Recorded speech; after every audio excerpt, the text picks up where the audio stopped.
Hello, I am Dr. Patrice Berry, licensed psychologist, and today we are going to be talking about the Lori Vallow case, also the West case, and we're going to be talking through a few other things. If you are able to see me, if you're able to join, just let me know where you're joining from, and if you're on the replay crew. Thank you so much for watching. My goal is to put some timestamps on this probably later tomorrow. But with Lori Vallow's case, so she was found guilty. And what ended up happening was her mental health did not come into the case at all. It really, to me, she didn't present a defense at all. She was just waiting to make sure that the prosecution made their case, but she really didn't present a case. And there was a point where she was found to be not competent to stand trial because she was not actively participating in the case. And because a defendant, they have to be able to engage. They have to know who the juror is. Like, they have to know the lawyer. They're on your side. And there might have been some paranoia, some delusions. There might have been something going on. They never really released what was going on. And I'm glad that you're here. Welcome, welcome. Thank you to everybody that's joining. If y'all do have questions as I'm going, please let me know. I will be monitoring the chat for any questions, comments, things like that. Is this case, because I wish they had shared more about her mental health. Now, I don't think mental health was the reason why she did what she did. It seemed incredibly selfish and financially motivated. I thought the prosecution did a phenomenal job making their case. And so let's go on ahead and go through this first part. The fact that her mental health did not come up at all. And so here, because I think in her state, I don't know that she had the option of not guilty by reason of insanity. I think her state, I don't know that that was an option. And but there was a point where the case was paused for about 10 months. She was in a mental health facility and likely was receiving some medication. And then it was a psychologist's job to meet with her and just go over, this is what you're charged with, this is who the judge is, this is your lawyer, and just kind of going through that process. And until she could adequately participate in her defense, that was when she was found competent to stand trial. Competent to stand trial has nothing to do with your mental state at the time of the offense, which we talked about during the Letitia, I forgot her maiden name, but during her case as well. And so she went through multiple attorneys, and I did see that she's already appealed her case. And here it says, although she does have a mental illness, she is taking an active role in her defense, whereas in the past she was likely having issues with that. And so that is that part. And then wanted to hop in because I do think spiritual abuse was a major role in this. I don't know that Chad, like, I from where I am, so I can't diagnose. I don't know what was truly happening, but from everything I saw, from everything I read, they seemed to feed off of one another. It wasn't like he was someone that like totally changed everything that she believed. I think he did have some radical views. He did have some things, but it seemed to go along with some patterns that she was already demonstrating. And then together they ended up having a lot of problems. Y'all know I'm a mom, and so I'm going to parent for a second. Langston, you need to stop, okay? If you need something, Dada's downstairs, all right? Yes, welcome. Harden, thank you. I always forget Letitia's maiden name. I want to respect Al because Al had asked if people could not use her name. And when we talk about the West case a little bit later, I'll be using, because it's sincere and classic. those were their birth names. And so I'm going to do my best to use their birth. Really, I'm going to talk about the parents more than really talking about the kids, just out of respect for those families. Not the parent. Talk about the adoptive parents, the ones that were charged with. Yes, the words that I get in trouble for on YouTube. YouTube has to do a better job. Like, I'm a licensed therapist. I should be able to say some words. I hope YouTube gets better at that. Sometimes my videos get flagged, but it's all right. So, in talking about spiritual abuse, I did want to share. So, I did a presentation a while back, and there were pieces of this that I thought were helpful. The fact that there's, in a way, any type of trauma can affect somebody spiritually, can affect a person. But some specific types of, especially if it's by a church leader, if it happens within the building, or if it happens within the context of religion, that is where it can definitely be spiritual abuse. She seemed to use religious beliefs to break the law. Like, that's exactly what happened, and that is not safe. That is not okay. Now, it would be different if the religious belief was, if that caused a person to, I don't know, if it was something more personal that didn't break laws, but they were doing things that went outside the norm of their religious beliefs, and then it went outside of societal norms as well. And oftentimes, so some red flags for things like cults, red flags for unsafe religious communities is if I have to believe exactly what everybody else believes. Like, if there's no room for any difference, if there's no room for questions, if there's no room for some type of individuality, like if everybody has to agree on all the exact same things, then that's where sometimes there can be some problems, or then there can be some financial issues. There can just be this litany of things that can definitely happen. And so the coercive spirituality, that's where it is forced on an individual, or it's forced on people. And it really can have similar effects, just like post-traumatic stress disorder. And then, so there's a faith that hurts and there's a faith that heals. And after people go through negative things, some people, they break away spiritually. And as a therapist, as a psychologist, I respect that. And there are clients that I've worked with that a tragedy happened and they never went back to their faith. There are other clients that I've worked with that, as they healed the hurt, as they kind of healed from the trauma, they were able to find their way back. But that process looks very different for different people. And so often with church people, with people that come that are people of faith, sometimes they feel like they're not praying hard enough, or they're not believing hard enough. And I view mental health as health. And often within those religious communities, they okay you going to the medical doctor, or going to the dentist, seeking other types of help. And I see mental health as the same. And so that's that part. And then I did just also want to share that, because I'm going to add some tabs. So I don't have these links in here now, but the links that I'm sharing, I am going to add those to the description as soon as we are done here. And so this one just goes a little bit deeper into that definition of spiritual abuse. And so anytime that somebody is being forced to practice, or the beliefs are being used to manipulate someone. And within the Lori Vallow, Chad Daybell case, so their religious beliefs were causing them to, and I don't, because I think they were using those beliefs to do what they wanted to do. This case was incredibly sad. I saw somebody else talk about the fact that Lori lost more than Chad. I think I was watching Anna Elise. I'm bad with names sometimes. I was watching another crime podcast, and they had some guests on. And on that show, they were talking about the fact that Lori lost so much more than Chad did.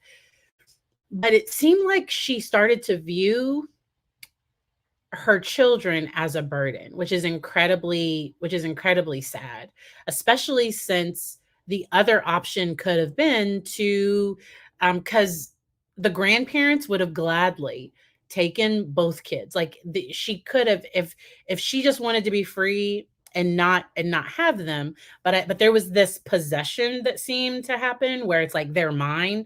I don't think she wanted them to be with anyone else. And then these skewed views that now they're dark, and somebody could be dark just by not agreeing, just by going against it, or by having a different view. And it was, all of that was just incredibly problematic. Hello, good afternoon, welcome, welcome, thank you all for joining. Let me know where you're watching from. I saw Virginia in the chat. Where are other people viewing from? If you hear noises in the background, my child is playing with the sound machine outside of my office. He won't let me be great.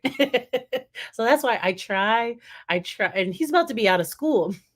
So y'all are going to have more streaming, with possible Dr. Barry taking a break to parent for a moment. And there is another parent in the home. There is another parent here. Kids always come from mom. This is it's just a thing. It's okay. And so I want to talk about this one. Let's see. All right. And so, at what point did those beliefs become dangerous? And I think it's where they started to believe that they could, that through the process of burning the body, or like that they had to save the person from the zombie. All of this is very strange, and it's it was very strange from where I'm sitting, because it'll be interesting to see Chad's his trial as well. I So Lori didn't let her lawyer blame him at all. I don't think Chad, I think Chad will, I'm just guessing here, but I think Chad would clearly throw Lori under the bus. Let me know in the chat if y'all think, do you think Chad will protect Lori, or do you think that he will definitely, like, do you think he's going to blame her? And I think that's why, cuz he fought to have their trials separated. And I think a part of the reason why he wanted it to be separated is because it was her brother that was their family hit person. Like all of those things, I think he is going to throw her under the bus.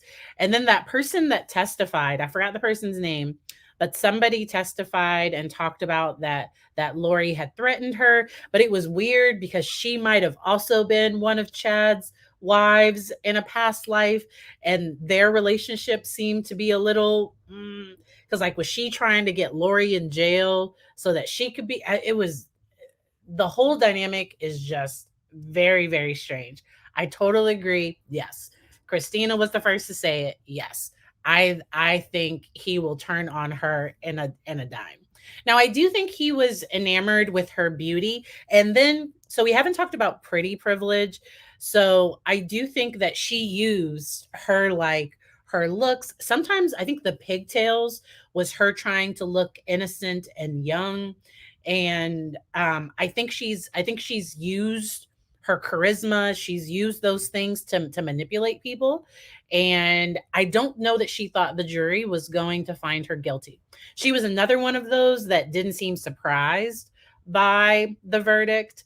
Um, and it'll just be interesting to see what happens there. All right. And so I think he is a possible, okay. So you think they'll go for the death penalty? And I truly think, even if they don't go that far, sometimes they choose to not, because I don't know if they have any hard evidence that said he participated in any of the actual, with his wife, though. Ooh, maybe. Maybe they can. It'll be interesting to see what they do with all of that. I think I might have missed. Oh, I missed that comment.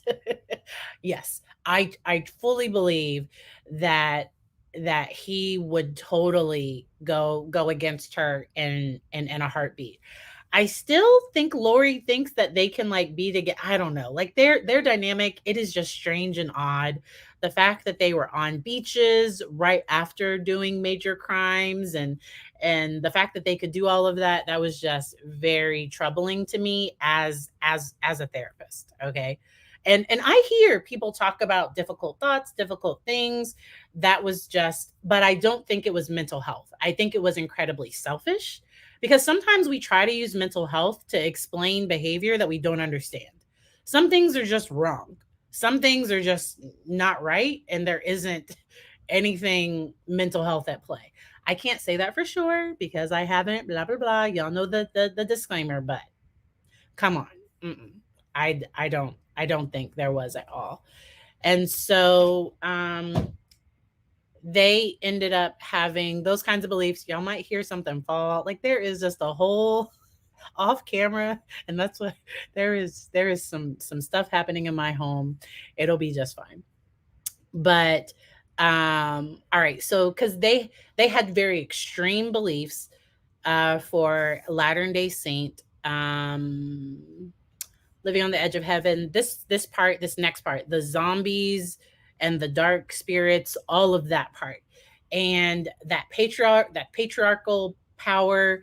To me, I think some of the evidence that went against Lori was when she was talking about when he asked if somebody was dark and she said no, that she had got a feeling that they weren't.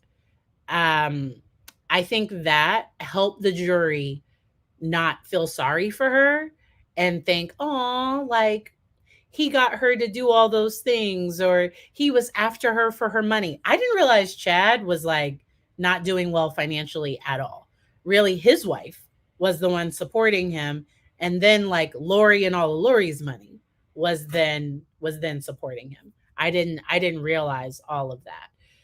And Christina, I totally agree. He seems to be all about himself, and all of those very self-absorbed, attention seeking. But I think that was familiar because I think Lori was the same way.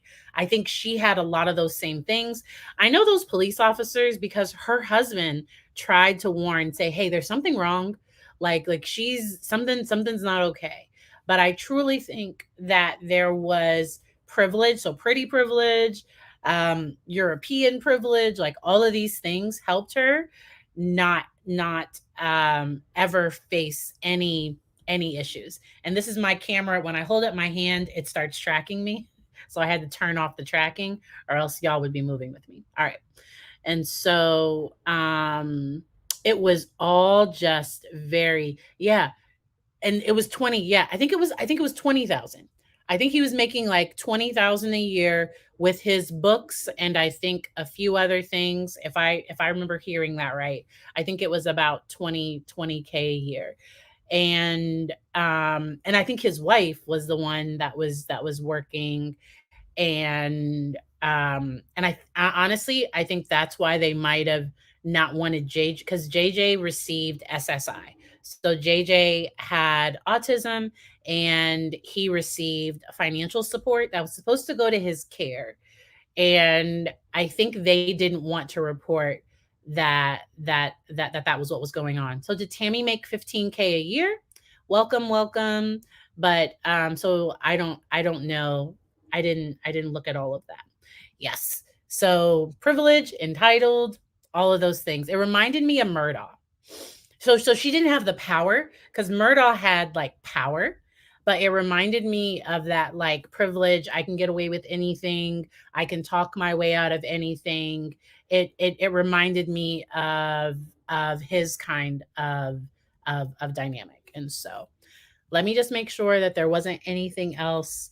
I'm also going to put, because sometimes there can be Sometimes these things can be kind of triggering, and like I said, spiritual issues can um it can bring on symptoms that are similar to PTSD.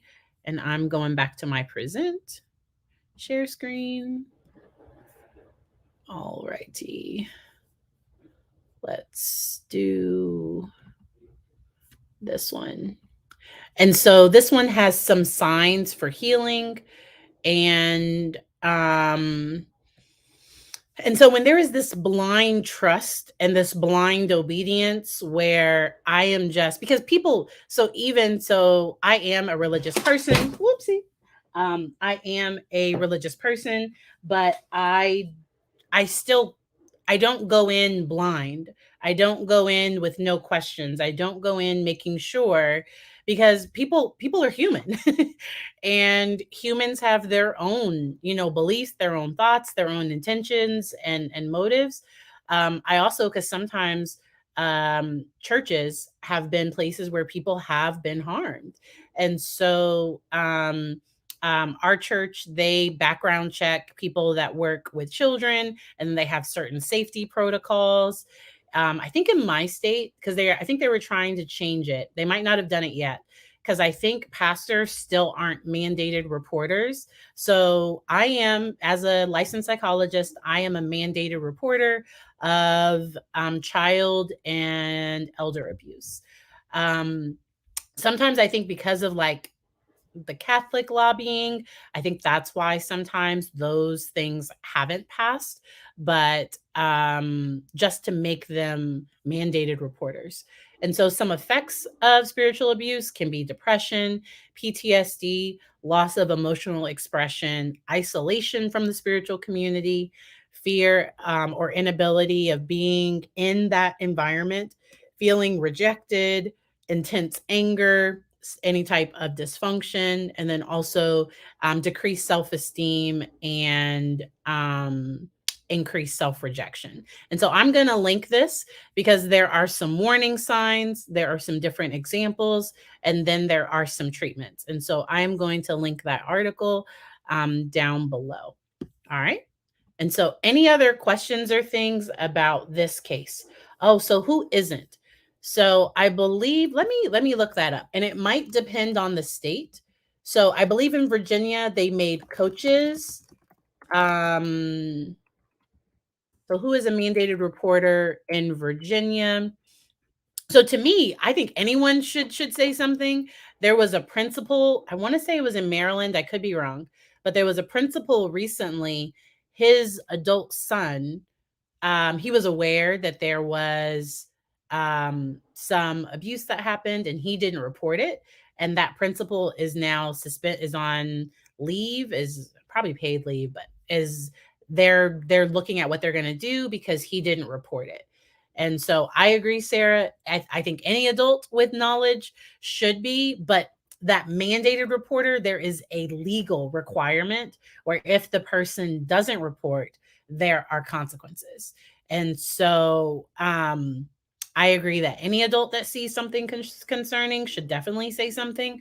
But there are certain professions where legally it is a part of the professional role, and there are professional, ethical, and legal consequences if they don't act on whatever they know. And so in Virginia, it is, I know it's therapists, doctors.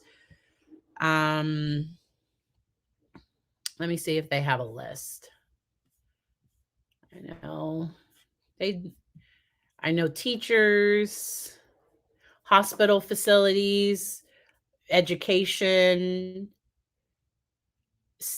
yeah, and then mental health, medical, juvenile justice, social services, and corrections. I believe Virginia added coaches too. I could be wrong, but I believe Virginia added coaches to that as well. Yes, teachers definitely are. Yeah.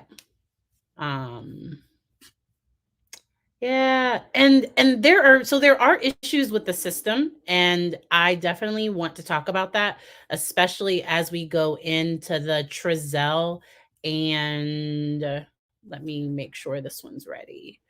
Trezelle and Jacqueline West story, because I think the system did fail those little boys in major ways. That there were some signs, there were some issues. Yes, residential placements. They are mandated reporters because they actually have to report not only to social services. So if it's a residential facility and if something happens at their facility, they also have to report it, I think, to like the Board of Health, because they get certain licenses. And so I believe there's some additional reporting that has to happen. When I used to do intensive home based therapy, and we had additional reporting if there was ever an issue with staff or anything like that. And so in the West trial, Trezelle and Jacqueline, and like I said, so their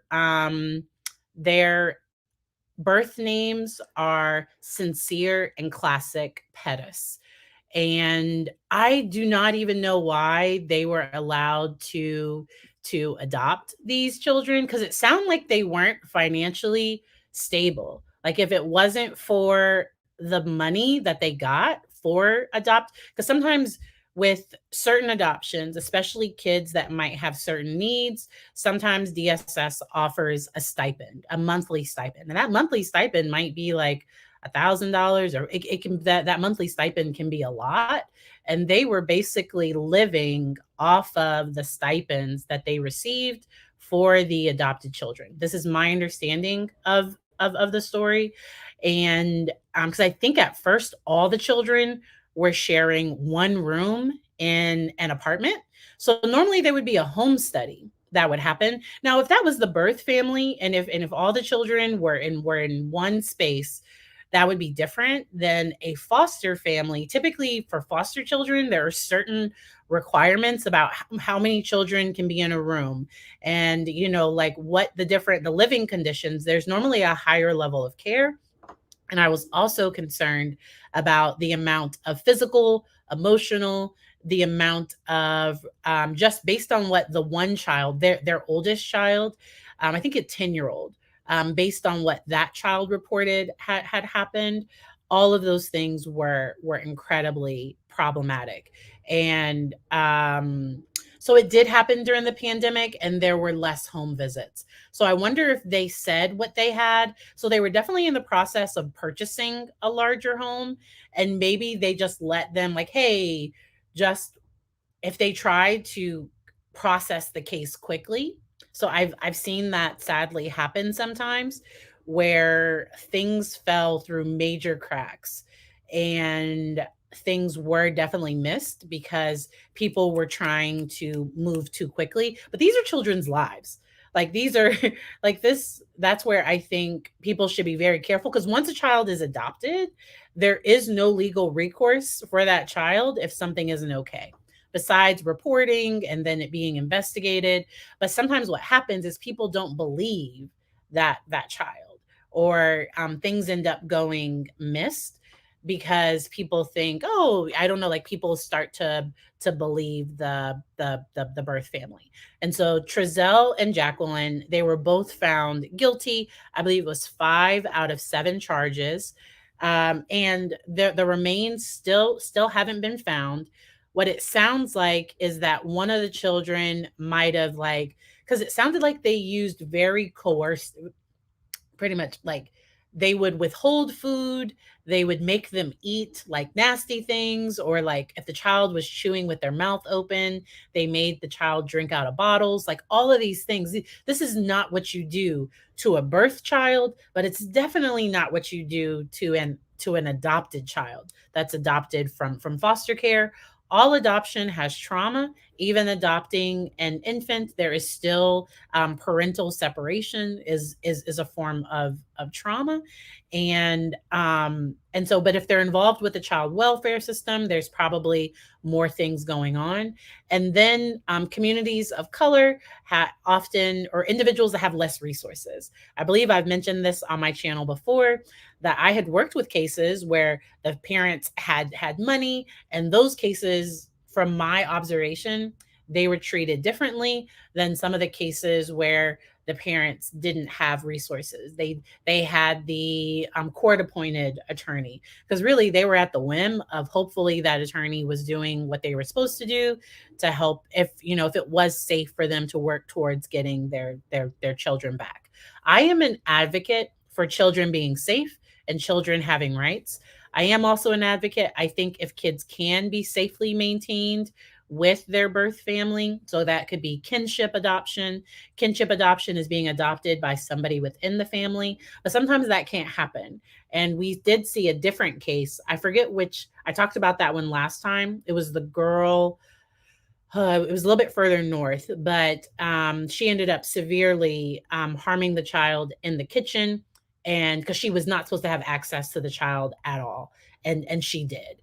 And so, and I have also worked. So I have worked with some phenomenal adoptive families that have been very supportive, and then I'm very concerned that sometimes kids are like rehomed on like Facebook groups, where people will go into a Facebook group and say, "Hey, I have a 10-year-old that's currently having these problems. Anybody want to like adopt?" Where they're going to transfer custody to the stranger. And like this just happens. Like DSS isn't involved. Like those things I think are incredibly concerning. And I hope that there are laws and legislation and things that look into that. Um and so yes. And so just checking the comments. Um I agree, Sarah. The fact that that 10-year-old and then the parent's lawyer, I forgot which, because I don't think this was televised. So I just watched reviews of this case, but there was a psychologist that went on to talk about how kids can be led to provide false testimony. But what likely happened is the answers the child first gave was them trying to protect their parents, and then they finally said like, no, we haven't seen him since September or October or whenever it was. And there was likely evidence of some of the things that the child had said. The boys had clearly been missing for months. Nobody had seen them. There were all of these lies, and the parents did not seem to be concerned about it at all, which was incredibly troubling to me. Because let's say it was an accident. Let's say the child went to bed and choked at night and it was an accident. They could have called the police and made sure that everything was taken care of.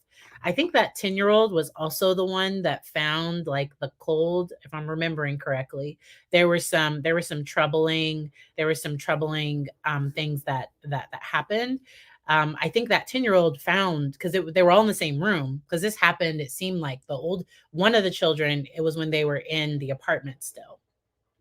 And then, but all of that is just, and I wish the parents would just say what happened, so that the birth parents could get closure with at least being able to have their child's, to be able to properly bury them and everything. But that will likely never happen.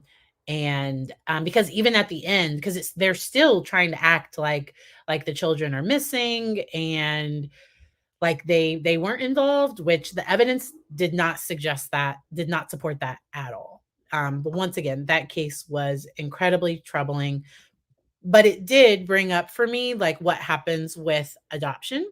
And so there are core issues that can come up with adoption, with any adoption.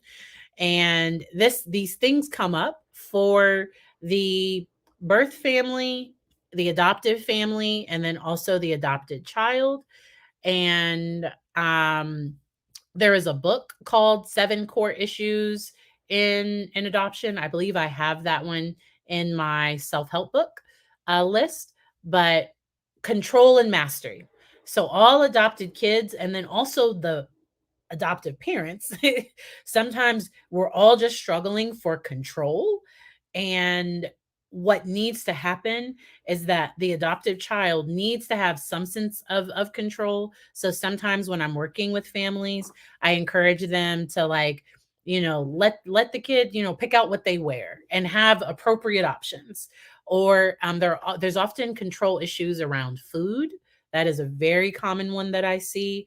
I don't like the idea of stealing food, but that sometimes they might eat food without asking. But if a child has experienced neglect, then that is very common. Then also just being in a new environment, stress responses, all of those things can trigger emotional eating. And so it's called trust-based relational interviewing, TBRI.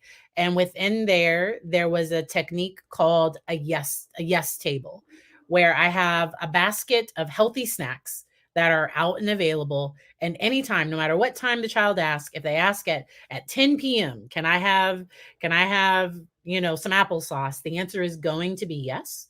And then they're able to just know I'll always have food available. I worked with an individual where we actually had them we let them keep food in their room, but it was in like a Tupperware container, and they could ask for refills on the Tupperware container. They were adopted into a bit of a larger family, and they came from a larger family. And there was always in their brain, there was this concern of, will there be enough food? And no, the word no can trigger the same trauma response, that fight, flight, freeze, or fawn. It can trigger major things. So I want to save my no for safety things. So if at 10 p.m., if my child is asking me to go play outside, the answer is going to be not tonight. No, we can't go and play out tonight. But if right before dinner, if my child asks, can I have an apple? I can say, okay, yes, you can eat it after you eat your dinner. So the answer was still yes, but there I just set a boundary around it of like, okay, you can have that after dinner. And that child might not even want that after dinner. But there can be issues with identity, and the issues with identity from the adoptive family side is sometimes there's this questioning of their role in the child's life, because it's normal for the child to come to a point and to maybe even say, you're not my real parent, or I want to look for or find my birth family. I want to be connected with my birth family. It is normal for a child to go through those things. Often, preteen years is when kids that have been adopted, they start to come into mental health services at a higher rate than other individuals. And getting support around that can be incredibly important. Intimacy and trust can be difficult, shame and guilt, and then feelings of abandonment and rejection, and then loyalty. And so those were those 7 things. And when we were talking about adoption, somebody also wanted me to mention the Turpin case, and that one was, let me see if I can, that one, whew, that one was, wow. Um, because, oh, were they graduated from Virginia Tech, because I went to Virginia Tech and I was like, I saw Virginia Tech. um, and sadly, some of the children, even in foster care, they ended up experiencing additional abuse later. But that case was incredibly sad. The kids looked incredibly, like, they just looked way too, and some kids are just thin naturally, but there was some malnutrition, there was some neglect, and the parents would like get them together for these family pictures, but then there were horrible things happening behind the scenes.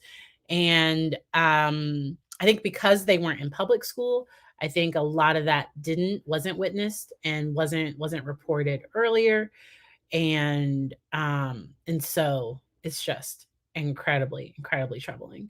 But today I did just want to talk about spiritual abuse, issues that can come up with an adoption, the fact that Lori Vallow, that was just a bit, but I don't think there's like a mental health diagnosis that explains why she did what she did. I like that antisocial personality disorder, that if somebody does have that diagnosis, that can't be a reason for them to be found not guilty. Because psychology likes to name stuff, but sometimes just because a thing has a name doesn't mean that somebody isn't going to be legally responsible. And so I think the jury got it right in that case. Same with the West case. The jury really did, I think, did a good job getting it right. And I think with the Lori Vallow, I believe, was that the one where I think a juror spoke out appropriately. Like the jury didn't say anything wrong, but I think she's asking for another trial based on some things that the juror said. But I think they're pulling at straws. They're just trying to find any little thing to try to overturn everything. But if y'all have any last minute questions, let me know. I dropped all of my water. I had a whole thing of water, and y'all get to see. So this is a 360 camera, the InstaLink, not sponsored. I don't get anything for saying it, but it's been a cute little camera. I like it. And then, but I can turn it off to make it not follow me. And so that's been fun. Thank you all so much for joining on a Saturday. Next Saturday, I have a special guest. We will be talking about conscious parenting, and specifically within the Black community, but anybody can benefit. Anybody can benefit from joining, but especially breaking some of that generational trauma, because sometimes what happens is somebody was like, this was how my parents parented me. This is how I'm going to parent my child. But often what can happen is we can sometimes be passing on dysfunctional patterns and dysfunctional systems. So I don't think that the issue with the kids nowadays is that they need more, I don't know, I am not a fan of physical discipline. I wasn't as vocal as like pre-pandemic. I wasn't as vocal about it. I am extremely vocal about it now. And my son needs something. Yes, Langston? Yes, Langston? You gotta. He's not saying anything. So, but kids are going to be kids. And I think the parents have to be emotionally intelligent. They have to manage things. Welcome, Figs. Welcome, welcome. Thank you all for being here. Thank you to somebody gave me a super chat at the end of my last live, and it was like right as I logged off, I got a super chat. And so thank you. I'm going to find it real quick. I want to thank you on live. I am bad with names. That's why I don't remember the name off of the top of my head. It was Special K. Special K, thank you so much for the super chat at the end of the last live. I truly appreciate each and every one of you. Oh, wow. Did I? I'm sometimes I end up messing up stuff. Now he's talking again. Do I want to look at the treasure map? My son wants to know if I want to look at a treasure map. So I'm going to go ahead and get off, and I'm going to get to enjoy a lovely treasure map. I hope y'all enjoy the rest of your day.